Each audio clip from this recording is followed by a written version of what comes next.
And then we have a quorum. I could see that, Mr. Chair. All I right. just wanted some inside information. All right. Well, we were meeting till 10:45 at the residence last night, and, some progress is being made. I guess I'd encourage you to ask Majority Leader Pepin about it on the floor today if you have questions. I'm sure somebody will, and I could probably name who that will be. And it's not going to be me. I like a friendlier place. Yeah. Well, I wanted to ask Representative Albright yesterday, and I didn't get recognized when he announced the agenda today. I had a You question. didn't get recognized. Well, the speaker didn't see me. Oh, okay. All right. The speaker pro tem, Davids, didn't see me. Oh, all right. All right. Wherever he went, I told him later. He was focused on his sentences. He had to. But he announced two minor bills this morning, and I kind of knew what. Small bills. It was a small bills. Small bills. Well, that might be true. Then they're yeah. Not But I was going to tweak him a little bit about 20-some million being Oh, okay. All right. small or minor. Well, Because I kind of had an idea what one of them would be. compared to his bill, I mean. But, all right. Well, members, we have the minutes of May 11th before us. Would someone like to move the minutes? Representative Erdahl moves the minutes of May 11th. Are there any corrections, additions, changes to the minutes? See none. All in favor of the approval of the minutes of May 11th signify by saying aye. Aye. Opposed? Motion prevails. The minutes are approved. Members, we've got two bills before us today. Let me turn the chair over to Representative Albright, and I'll go present the first bill. You want to be tempted?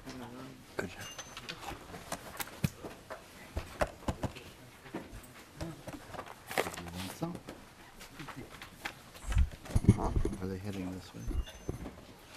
Tony? Representative Knoblach, did you want to move your bill before the committee? Yes, members, I'll move that House File 839 be referred to the General Register, and I have a small amendment, the A1 amendment, that I'd like to move, so I'll move the A1 amendment, and basically, I guess if I could just get action on the A1 amendment to get the bill into the shape that I'd like it in. This bill originally was referred to the Ways and Means Committee, so it's not coming from elsewhere. All the A1 amendment does is, instead of saying February 28th in the bill, it basically makes it the last day of February for those years in which there is a February 29th. Members, any discussion to the A1 amendment? Hearing none, all in favor signify by saying aye. Aye. All opposed? Amendment is adopted. Okay, members, House File 839 is a bill that actually came to me some time ago from Senator Cohen. And what it does is briefly or minorly tweaks the forecast law so that right now the way the budget forecast is for the February forecast is that it has to be delivered to the legislature and governor by the end of February. But in a year like this year, you had a little bit of a odd circumstance where February 28th fell on the weekend, and February 6th was a Friday, and the first Friday of the month is when the national unemployment figures come out. And it's always a little bit of a rush job at the end to put together the budget forecast, and the national unemployment figures are an important factor to consider in putting together the forecast. And if you're in a situation like you were this last year where the national unemployment figures aren't available until February 6th, and you've got the forecast due before the end of February, and February 28th falls on a weekend, our state economist doesn't maybe have quite as much time as they normally would to put together the forecast. And so this, and of course, this is the most important forecast, because it's what we use to set the budget. So this bill basically would just give our state economist a little bit more time to put the forecast together when you've got the last day of February falling on a weekend. It would allow the forecast to come out on the Tuesday after that weekend, so, March 1st or 2nd. And that's the bill, members.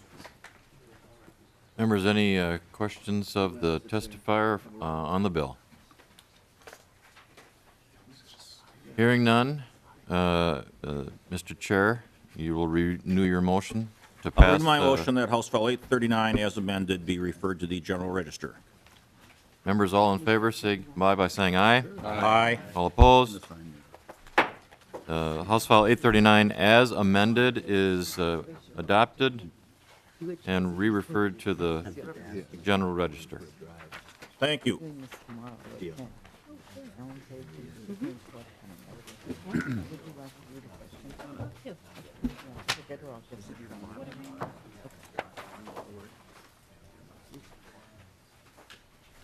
Who are good Republicans? Well, Joyce Pettis. What?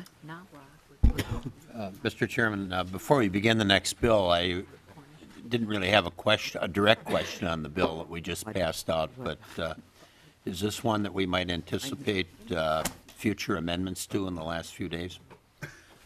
Well, it's funny you ask that, Representative Carlson. I guess I can always say that, there's always the possibility of amendments on bills. Joyce.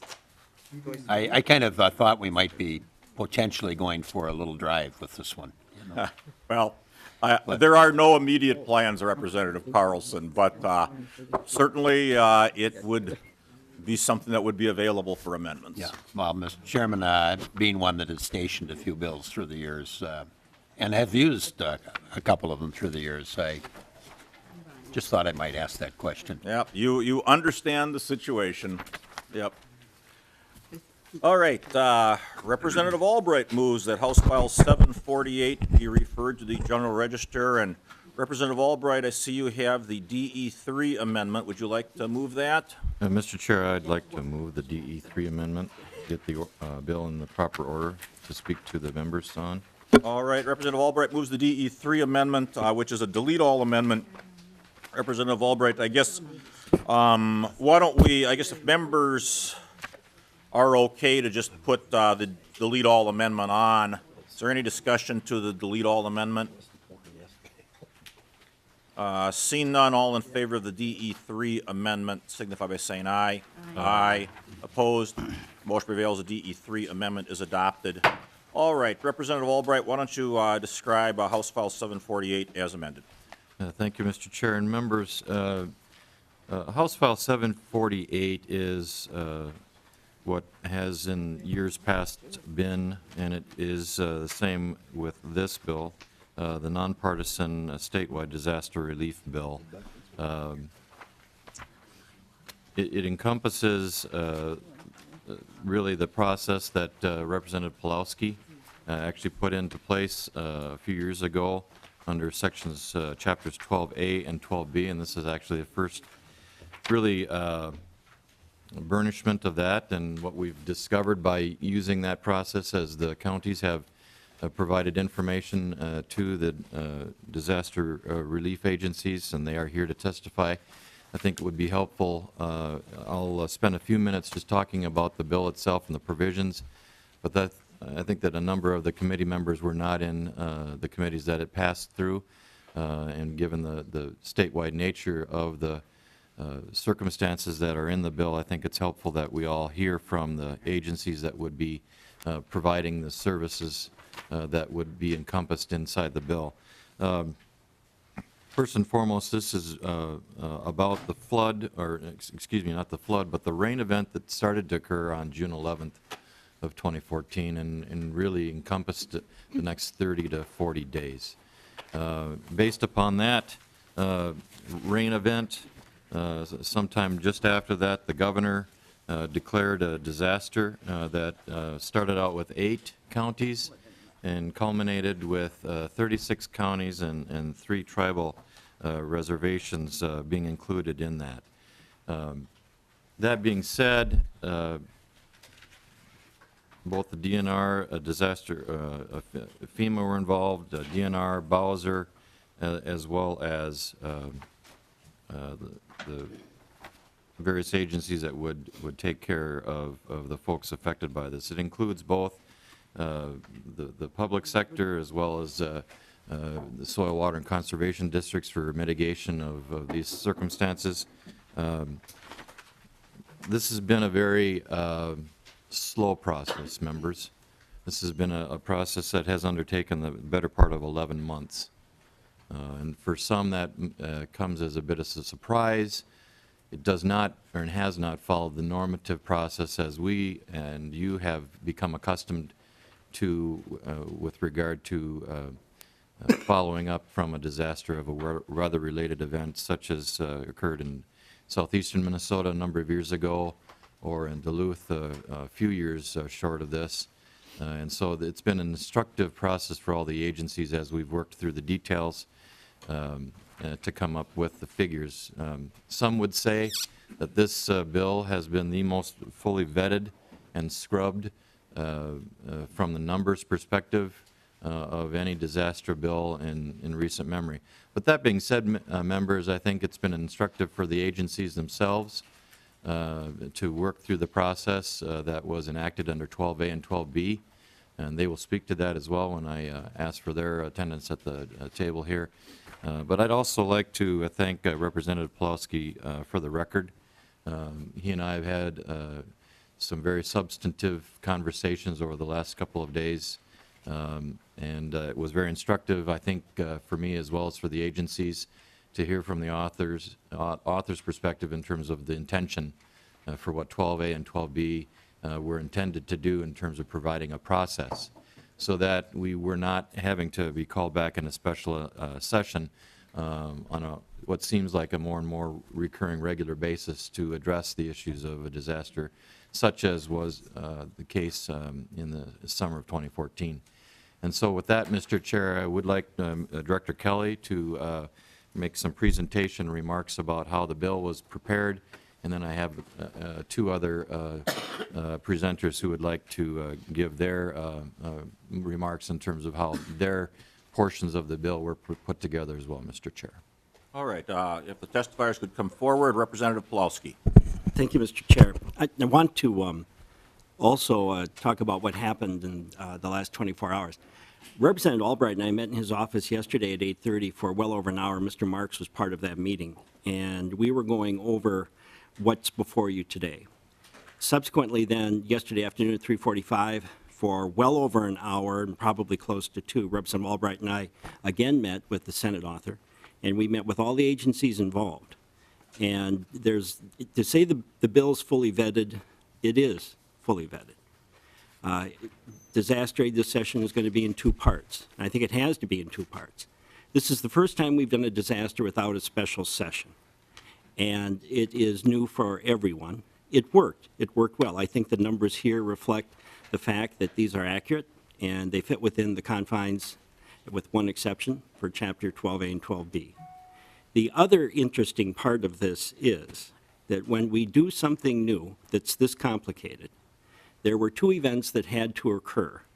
FEMA has changed dramatically since Katrina, and that change has caused problems with how we implement disaster aid in the United States and in Minnesota. But when we put this in place, we have 2 triggers now. One is a presidential declaration, one is a gubernatorial declaration. The old trigger used to be a special session. The new trigger is the declaration itself.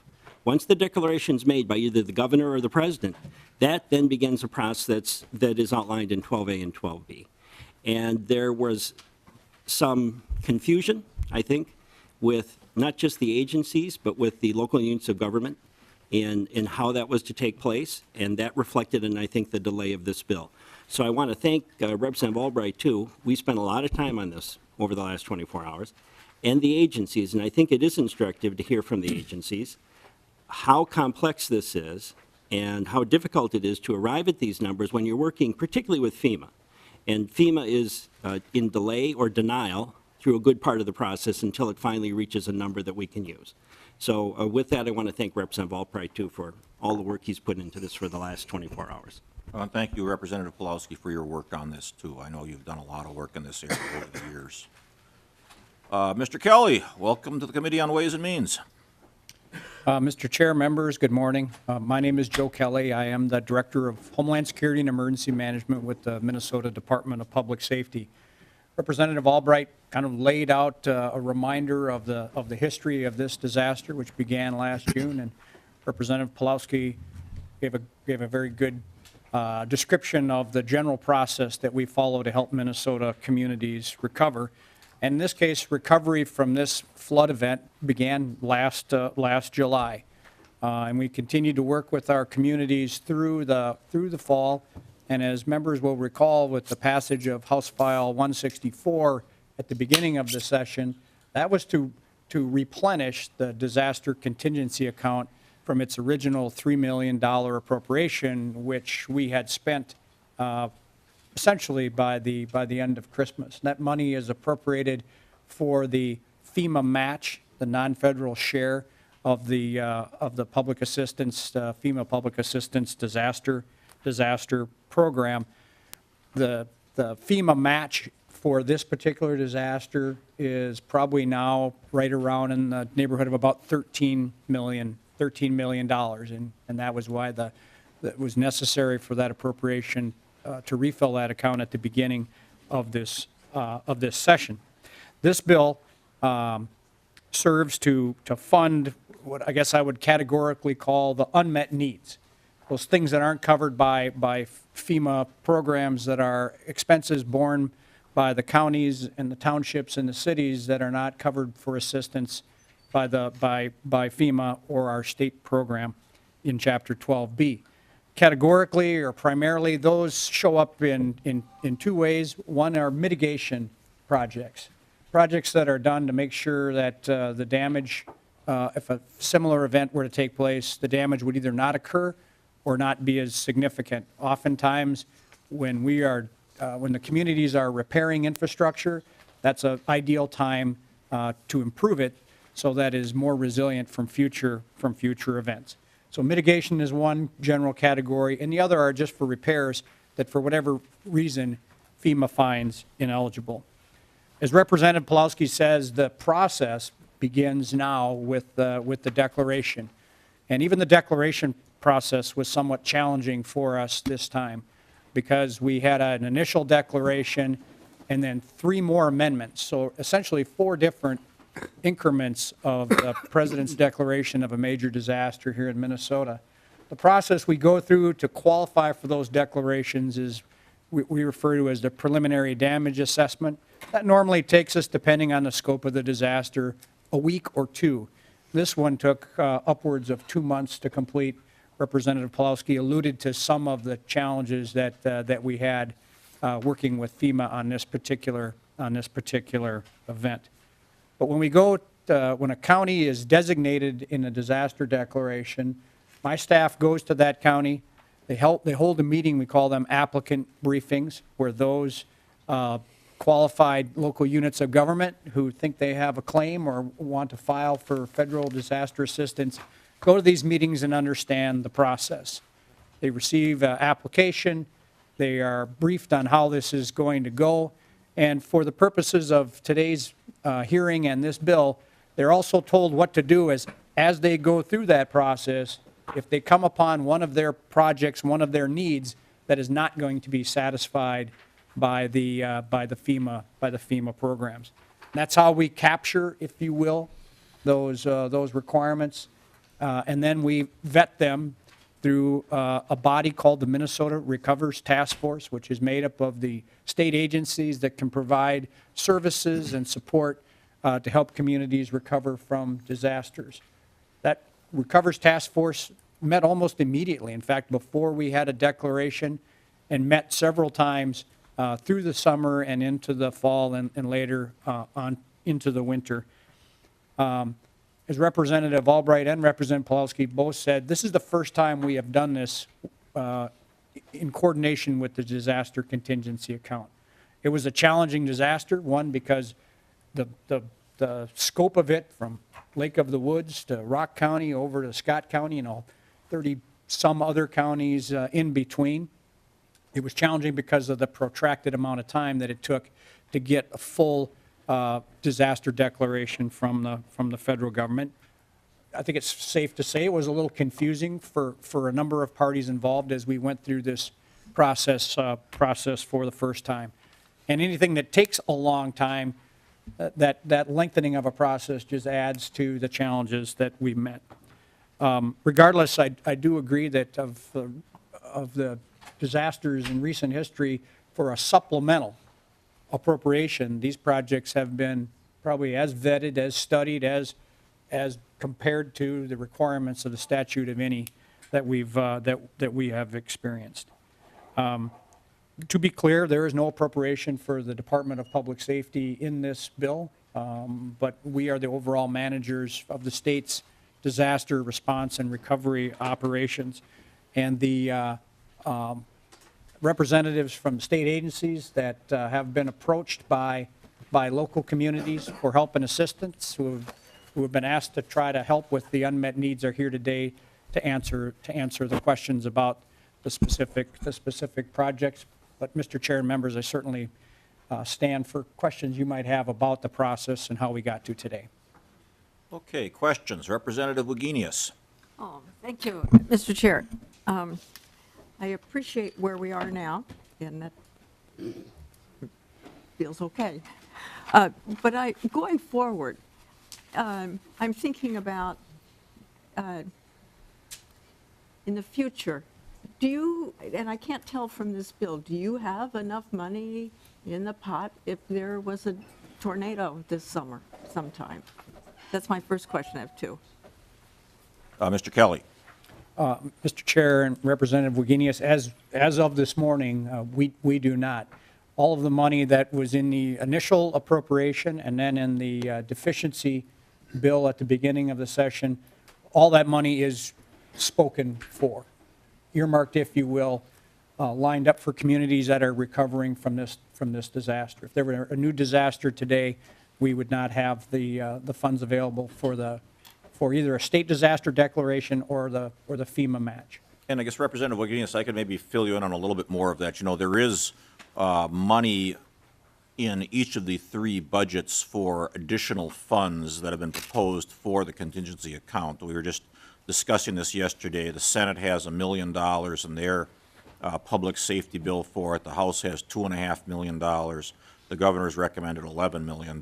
So I don't know where they're going to settle, but I would anticipate there will be, you know, some additional money once we have a bill. Representative Wagenius and then Pulowski. Well, I'm glad to hear that there is money on the table. I mean, tornadoes are something we can't anticipate, but they do happen, and they can be pretty miserable here. But on the other side, while we can't anticipate a tornado, big rain events are our future. I mean, the university folks, Dr. Seeley has testified to that again and again. So what is our plan for, because we know there's going to be flooding, we know where it's going to be. What are our prevention plans? Mr. Kelly or Representative Albright. Thank you, Mr. Chair, and Representative Wagenius. I think that, as the folks around the table yesterday afternoon really spelled out, this was instructive in a number of regards. And to your point, Representative Wagenius, I think the coordination of the various agencies was one that was highlighted as we talked about the table in terms of making sure that there's if you will, a quarterback, and whether that, if that's Director Kelly or some other agency. I think it was instructive that, as we shared around the table, that there wasn't someone or some entity that was really quarterbacking the overall scope of the project that was known to everyone. And I think Representative Pulowski and I shared that would be a strong desire on our part going into the summer months, is to look at both 12A and 12B and see how we can refine those chapters to make sure that in future disasters that there is an identifiable, even more exacting process known to the folks that would be affected, and how that information flows to the people that would be able to put it together. Representative Wagenius. Oh, thank you. Actually, I'm glad for that response, and I'm glad you're thinking that way, but that's not exactly my question. My question is more, we know where floods are going to occur. We know, we have a good idea what lands they are going to be on. So I see here in this bill, we have some money for easements, perpetual easements, that's good. But what about some of the lands that we know and our agencies know this is going to happen? It is going to happen. That's where I feel like do we have plans there? Let me just, without prejudicing it, do we have plans to, for Mr. Kelly or somebody else to come back and say, these are the prevention things we should be doing for the next flood? Representative Albright. Thank you, Mr. Chair. And Representative, to your question, I think Mr. Keene from Bowser or from the DNR, I think probably would have a more articulate answer in terms of the planning that is either planned for in the bill as a contingency for identifying, as you well know, the land that, probably is known to repeatedly flood and what to do about it to prevent it or to recognize that it is going to happen in that same area again. So I would defer answering that question and having one of those gentlemen respond to your question. Okay, thank you. Okay, do we want one of those gentlemen to come down? Mr. I guess- Lockersmo is here as well. I think he might Okay, be. why don't we have Mr. Lockismo coming down? And Representative Pulowski, I don't know if you had a comment to something. I want to recognize Mr. you. Chair, my You're always question coming is down. to Mr. Kelly, and it's a rather complicated one on the $11 million. All right, well, let's wait for Mr. Lockismo, and then we'll get Mr. Kelly back. Mr. Lockismo, welcome to the Committee on Ways and Means. Thank you, Mr. Chairman. For the record, Kent Lockismo with Department of Natural Resources. And Representative Wigenius, to answer your question, we are doing mitigation around the state. Basically, the main types of mitigation that we've done are to vacate the floodplain by acquiring flood-prone properties and removing them so they aren't there, and you have the floodplain natural. And we are constructing structural protection projects also, levees and pumping stations. The levees are constructed to the 100-year elevation plus 3 feet.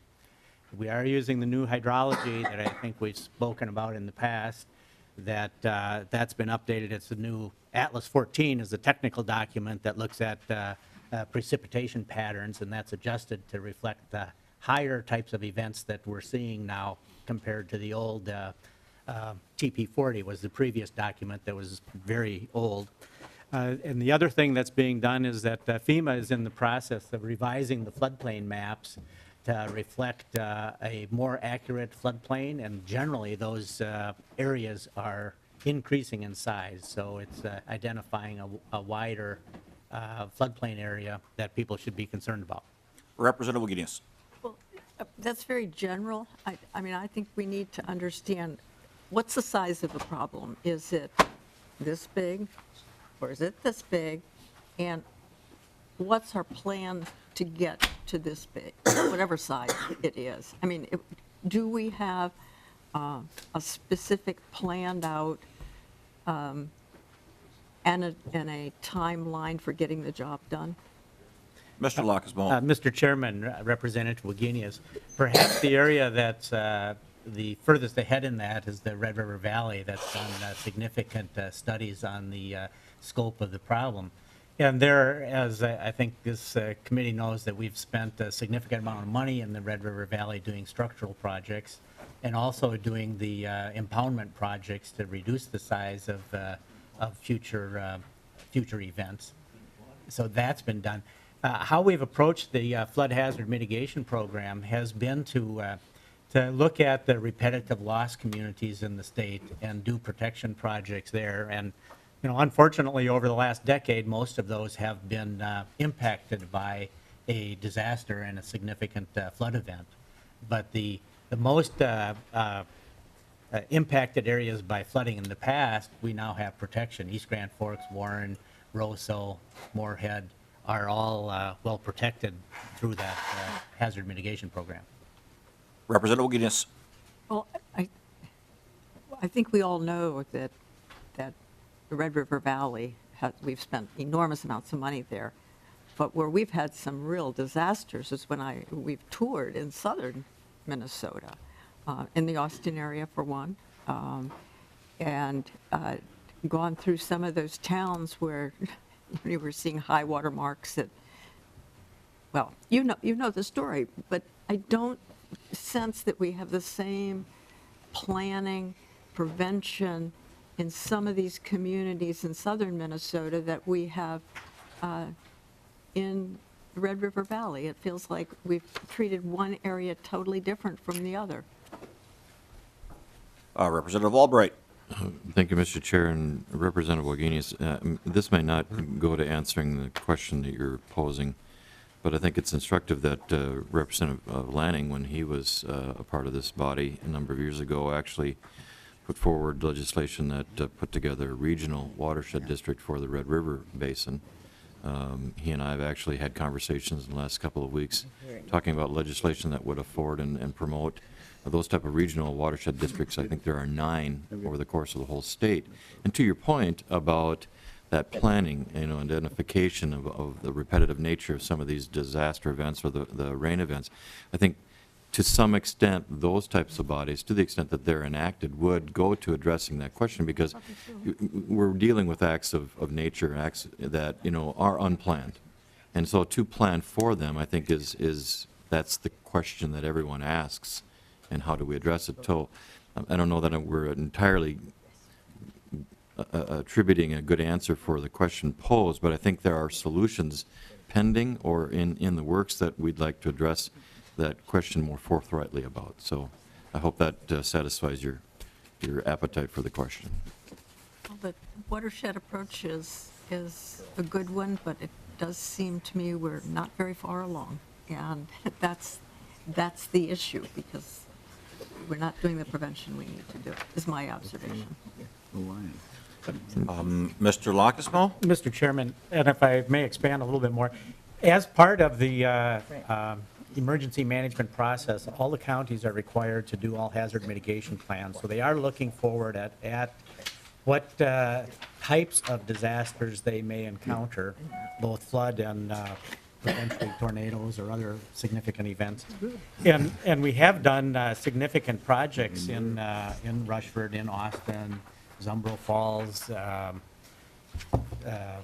along the Minnesota River. There have been significant projects. So we are making progress, and there are plans to avoid future events. In the history of Minnesota, what happened is the state developed along rivers because that was the means of transportation and of water supply. And we built a lot of stuff where we shouldn't have. But since 1969 with the floodplain program, we've obviously are building out of the floodplains, or at least taking that into account. And with the new regulations and the new maps, that's being a little bit higher level of protection. Mr. Chair. Representative Albright. Thank you, Mr. Chair. I think it might be also instructive just to hear from the Bowser as well. And we have Mr. Keene with us this morning. And he might be able to shed a little light on this process as well for the bill, and possibly to Representative Wagenius's question from a theme as well.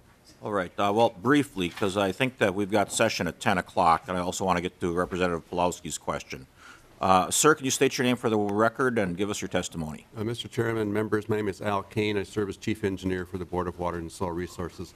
I will just add to this conversation, Representative Wagenius, that within Chapter 12A, Bowser has an authority to use the Reinvest in Minnesota Reserve Program for conservation easements. And we have, after floods, acquired conservation easements on many floodplain lands that were damaged, and therefore there's a desire to take them out of agricultural production, put them into perennial vegetation. So it's another piece of the puzzle in terms of how we try to mitigate future damage. All right. We can have perhaps Mr. Kelly come back, and I know Representative Pulowski's got at least one question for him. Thank you, Mr. Chair. I'd like Mr. Kelly to explain why $11 million needs to be put into that disaster contingency account. And then I have one explanation after that. Sure. Mr. Kelly, welcome back. Can you give us a response to Representative Pulowski's question? Mr. Chair and members, certainly, The $11 million projection is based on a study of our state's experience over the last 10 to 20 years, depending on which piece of the equation that we're talking at. But over an extended period of time, we looked at the amount of money that was appropriated and spent, one, for FEMA declared disasters, for the FEMA match, and then other appropriations that were made by the legislature essentially to serve as a proxy for the new state disaster assistance program. And by that I mean in past years, when there wasn't a state disaster program like we have now through Chapter 12B, the legislature would make one-time special targeted appropriations to assist communities that had been impacted by disaster. So studying those numbers over the last 10 to 20 years, as well as making our good faith estimate as to what the new state disaster assistance program would cost, we've arrived at the figure of $11 million. Mr. Chair. Representative Pulowski. Mr. Chair, it's instructive to listen to what's going on with the 11 million. We had asked for 8 million in 2014. That was reduced to less than 4. We had built into the bill that we could use money that was unexpended from previous disasters, and that really has got us through to where we are today. But now we're working with real hard numbers. There should be no over expenditures in the bills going forward. So it is critical that that fund be replenished. It be replenished at the amount that will cover when we are not in session. We don't prevent a special session. We have an option not to have one. And I think that option should be available as long as we are not in session. We also have, Mr. Chair, another type of disaster before us. There was a gubernatorial disaster declaration during this session. I don't want to discuss the complexity of that one, but that's a whole new type of disaster that's before the state. So, Mr. Chair, I would hope that as you're negotiating, that $1 million isn't enough in the disaster contingency account, neither is the amount in the Senate. $11 million would be the amount that we're going to need to move forward. And I'm glad you brought that up, Representative Pulowski, because I wanted to follow up with a question for Mr. Kelly on it, too. And I guess I should mention it's $2.5 million that's in the House position. So the House position is actually higher than the Senate, although far below the governor. Mr. Kelly, I guess the question I wanted to ask on this is, typically when you have a disaster, I mean, at least the history of what we dealt with here in the last year with the floods, and Representative Pulowski's got far more experience with me on this, or far more experience than I do on this, but it seems like you have some initial expenditures that you need to spend to deal with some immediate issues, and then there's a fair amount of research and engineering and stuff that goes into determining how to spend the other monies that need to be spent to, say, restore the roads and other things which take place perhaps a year or two later. And I guess when you talk about your estimate of needing $11 million, is that contemplating that you believe that we have an average need of $11 million, or is it a case where we could get by with less money to deal with the immediate needs that normally need to be dealt with right after a disaster, but that the legislature could come back and appropriate the rest of the money, because typically the rest of the money, the majority, isn't spent until a considerable time later after other engineering work and such has been done? Mr. Chair and members, if I understand the question correctly, there are some upfront costs, and we call them emergency work. There are the things that the communities do at the onset of a disaster, debris clearance, and the costs of responding to the event. The follow-on are what we call permanent work, all the engineering and the reconstruction of the infrastructure that was damaged in the event. I think what's important to remember is that both the FEMA program and the state companion program are reimbursement programs. The costs of these events, the responses and the recoveries, are borne by the local communities in real time as they happen and as they need to expend that money in order to reconstruct infrastructure and try to get their communities back to normal. I think that timeline is different than the program administration timeline. One of the things that we believe that Chapter 12B worked very well this time, having that money and being able to immediately start reimbursing communities for the money that they had spent, is that we were able to reimburse those communities much faster than we have ever been able to in the past. And unfortunately, as has been mentioned, we ran out of money after at the end of the year, at the beginning of the session. Okay, Representative Plowski. Mr. Chair, to your point, the work in 12B in particular and the recommendation for the creation of a disaster contingency account came in the 2012 report by the legislative auditor. So these weren't things that were concocted by legislators. These were things that were concocted by the legislative auditor that said you need to have it because these disasters, as Representative Reginius has pointed out, are ongoing. They're not going away. And they happen in places and to the extent we can't even anticipate. No one would have anticipated Duluth or what happened last summer. We don't know what's in front of us. And the disaster that we're dealing with right now, totally unanticipated. So it is a document that primarily is the work of the legislative auditor and 13 agencies. They're the ones that have built Chapter 12A and 12B, and it's working, and it's working well. But we have to ensure that the resources are there. Well, I guess my question is, maybe I missed the answer to this, but when you chose $11 million as a number, is that based on, say, what the average year's worth of disaster expense would be, Mr. Kelly? Mr. Chair and members, that is essentially a cash flow number. The average amount of money that our agency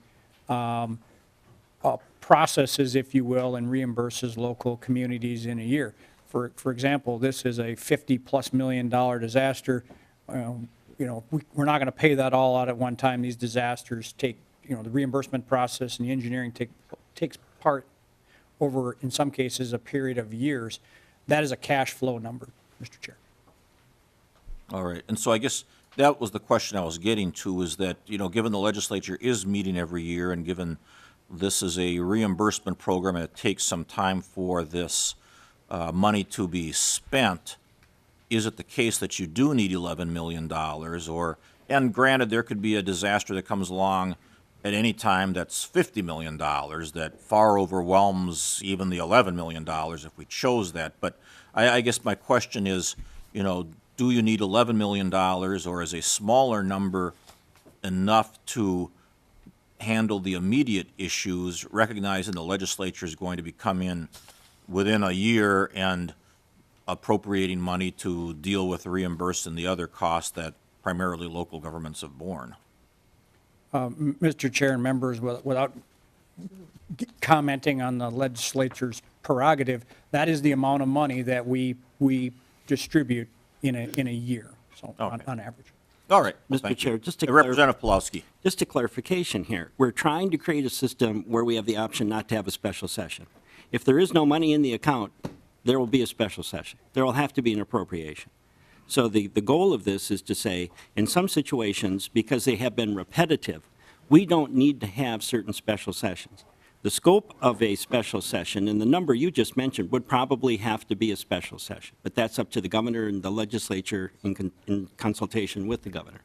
So the $11 million is there to say the option will be available not to have a special session, given the average of the disasters that have happened previously in Minnesota, basically back to '07.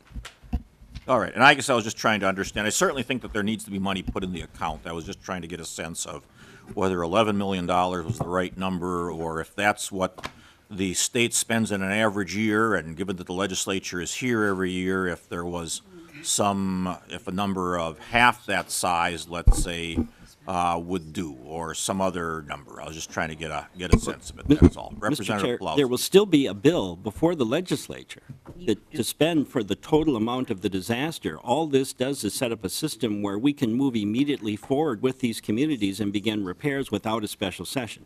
There will still be a bill before us for the totality of the damage that was done in the repairs. Yep. And again, I certainly think that we need to put some money into the account. I was just trying to get a sense of where the $11 million number came from.